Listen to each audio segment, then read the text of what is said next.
আমাদের আজকের টপিক হচ্ছে বর্ণ। বর্ণ নিয়ে আজ আমরা বিস্তারিতভাবে আলোচনা করব।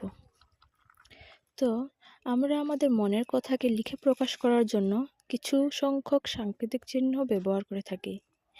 সেই চিহ্নগুলোকেই বর্ণ বলে। যেমন অ, আ, হর্ষ ই, দীর্ঘ ই, হর্ষ উ, দীর্ঘ উ থেকে অনুস্বার, বিসর্গ, চন্দ্রবিন্দু পর্যন্ত যতগুলো অক্ষর আছে সেই প্রত্যেকটি হচ্ছে এক একটা বর্ণ এবং সাংকেতিক চিহ্ন, যেগুলো আমরা লিখতে ব্যবহার করে থাকি। এই সবকটা বর্ণকে আবার একসাথে বর্ণমালা বলে। বাংলা বর্ণমালায় সর্বমোট 50টি বর্ণ আছে। এখন আসছি বর্ণের প্রকার। বর্ণ হচ্ছে দুই প্রকার: স্বরবর্ণ ও ব্যঞ্জন বর্ণ।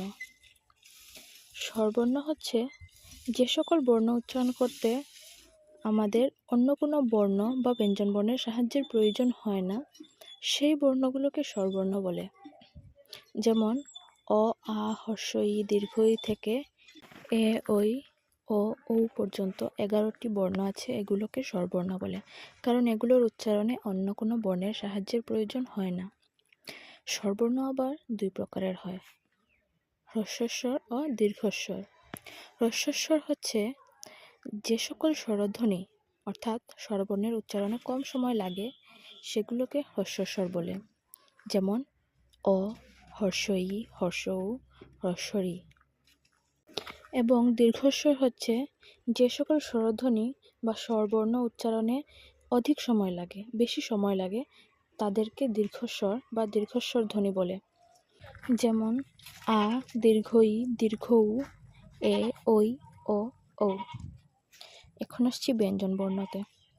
যে সকল বর্ণ অন্য কোনো বর্ণ বা স্বরবর্ণের সাহায্য ছাড়া উচ্চারণ করা যায় না, সেই বর্ণগুলোকে সাধারণত ব্যঞ্জন বর্ণ বলে। যেমন ক, খ, গ, ঘ থেকে অনুস্বার, বিসর্গ, চন্দ্রবিন্দু পর্যন্ত 39টি বর্ণ আছে। এগুলোর উচ্চারণ করতে স্বরবর্ণের সাহায্যের প্রয়োজন হয়, তাই এই বর্ণগুলোকে ব্যঞ্জন বর্ণ বলে। ব্যঞ্জন বর্ণগুলোর মধ্যে 26টি পূর্ণমাত্রিক, 7টি অর্ধমাত্রিক ও 6টি মাত্রাহীন বর্ণ রয়েছে। এখন আমরা আলোচনা করব ব্যঞ্জন বর্ণের শ্রেণীবিভাগ নিয়ে। উচ্চারণের স্থান অনুযায়ী ব্যঞ্জন বর্ণগুলির ভাগগুলো নিম্নলিখিত। প্রথমে আছে বর্গীয় বা স্পর্শ বর্ণ। উচ্চারণের স্থান অনুযায়ী বাংলা বর্ণমালায় ক থেকে ম পর্যন্ত থাকা 25টি বর্ণকে 5টি ভাগে ভাগ করা হয়েছে। এই প্রতিটি ভাগকে বর্গ বলা হয়, তাই এই 25টি বর্ণকে বলা হয় বর্গীয় বর্ণ। এই বর্ণগুলো উচ্চারণের সময় জিভের কোনো না কোনো অংশের সঙ্গে, যেমন কণ্ঠ, তালু, মূর্ধা, দন্ত, ওষ্ঠের কারো না কারোর সাথে স্পর্শ ঘটে, তাই এদের স্পর্শবর্ণও বলা হয়। বর্গীয় বা স্পর্শবর্ণের উদাহরণ: ক বর্গ, ক, খ, গ, ঘ, ম। এই 5টি বর্ণকে ক বর্গ বলে। এই বর্ণগুলো উচ্চারণকালে জিহ্বা কণ্ঠ স্পর্শ করে, তাই এদেরকে কণ্ঠবর্ণ বলা হয়। তারপরে আছে চ বর্গ, চ, ছ, বর্গীয় জ, ঝ, নিয়। এই 5টি বর্ণ উচ্চারণের সময় জিহ্বা তালুতে স্পর্শ করে, তাই এদেরকে তালব্য বর্ণ বলে।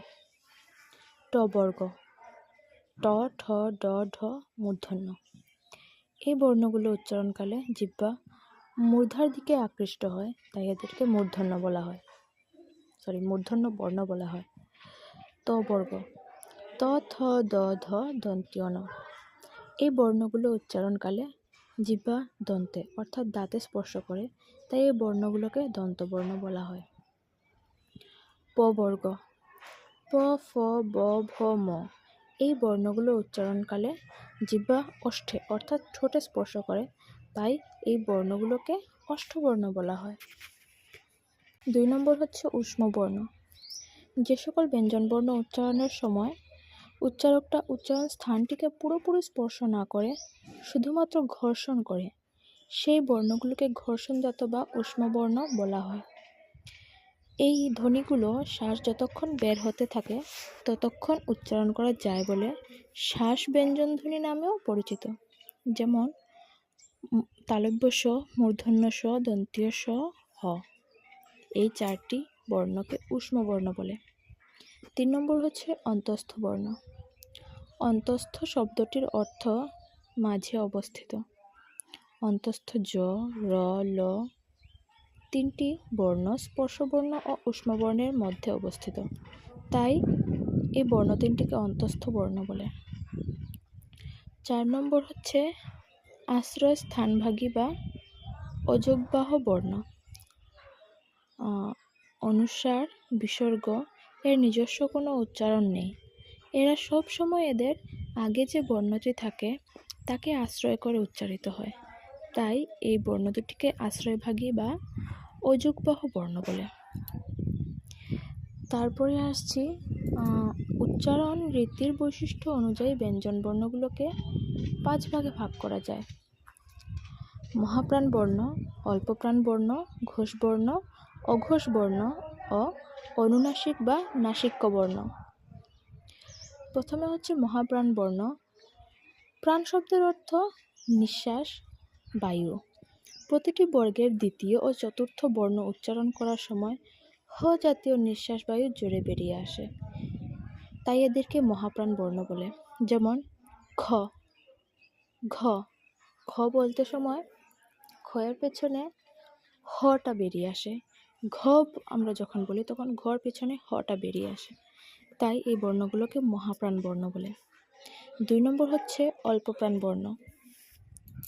প্রতিটি বর্গের প্রথম ও তৃতীয় বর্ণগুলি উচ্চারণের সময় হ জাতীয় নিঃশ্বাস বায়ু বেরিয়ে আসে না, তাই এদের অল্পপ্রাণ বর্ণ বলে। যেমন ক, গ। এই বর্ণগুলো উচ্চারণের সময় ক যখন বলি আমরা তখন শেষে হটা আসে না। গ যখন বলি আমরা শেষে হটা আসে না, এটা সংক্ষেপেই শেষ হয়ে যায়। ক বললেই ক শেষ, গ বললেই গ শেষ, তাই এগুলোকে অল্পপ্রাণ বর্ণ বলা হয়।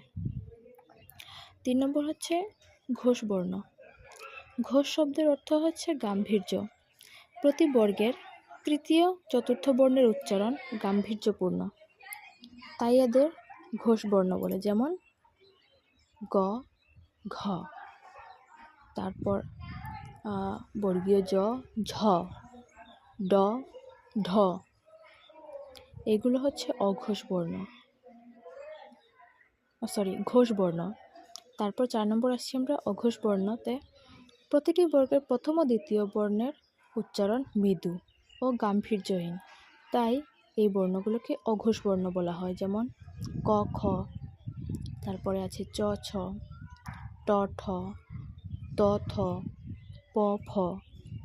এগুলো অঘোষ বর্ণ। তারপর 5 নম্বর হচ্ছে অনুনাসিক বা নাসিক্য বর্ণ। প্রতিটি বর্গের শেষ বর্ণ এবং এর উচ্চারণের সময় নিঃশ্বাস বায়ু আংশিকভাবে নাসিকার মধ্যে দিয়ে প্রবাহিত হয়। এর ফলে উচ্চারণ কিছুটা নাকি সুরের হয়, তাই এদেরকে অনুনাসিক বা নাসিক্য বর্ণ বলে। যেমন উ, নিয় ইত্যাদি। তারপর আসছি সংশোধক বর্ণতে। খণ্ড ত, তয়ের খণ্ডরূপ, এটি হচ্ছে একটি সংশোধক বর্ণ। তারপর আছে অনুস্বার, উ এর খণ্ডরূপ। তারপর বিসর্গ, হয়ের আরেকটি রূপ, যা র এবং দন্তীয় স বিলুপ্ত হয়ে বানানে আসে। যেমন পুনর, এটা রটা স্বরে বিসর্গ বসে হতে পারে পুনঃ। তারপর আছে নমস, নমস থেকে দন্তীয় স্বটা স্বরে বিসর্গ বসে এটা হতে পারে নম। তারপর চন্দ্রবিন্দু, চন্দ্রবিন্দুটিও হচ্ছে সংশোধক বর্ণ। এটি স্বরের নাসিক্যবোধক চিহ্ন। যেমন চাঁদ, চয় আকার, তার চন্দ্রবিন্দু আর দ, চাঁদ। এটাকে আমরা নাকি সুরে, চন্দ্রবিন্দু উপরে থাকলে আমরা নাকি সুরে বলবো চাঁদ, ঠিক আছে। কোনো শব্দের মাঝে যখন চন্দ্রবিন্দু থাকে তখন সেই শব্দটাকে আমরা নাকি সুরে বলবো। যেমন তারা, তয় আকার, চন্দ্রবিন্দু রয় আকার, তারা যখন হয় সেটার উচ্চারণ হবে নাড়া। ঠিক আছে।